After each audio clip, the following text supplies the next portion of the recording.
Sino po naniniwala? Lahat ng anak na walang utang na loob, hindi makalalayo sa buhay. Iniwala po kayo doon? Yung mga, kung makasumbat sa mga magulang na hindi namin kayo obligasyon, alam niyo po, tandaan mo, hindi ka makakalayo sa buhay. Yung mga anak na walang ginawa kung hindi sumbatan ng mga magulang, pagkaitan yung mga magulang na nag-aruga at nagmahal sa kanila, tandaan mo, hindi ka makakalayo sa buhay. Alam niyo po, isa sa mga pinakapangit na muka ng pagiging anak, walang utang na loob sa mga magulang.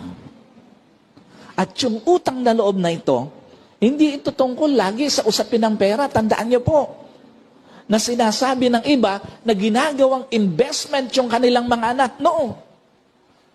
Dahil walang katumbas at walang maitutumbas sa pagmamahal ng magulang sa kanyang mga anak.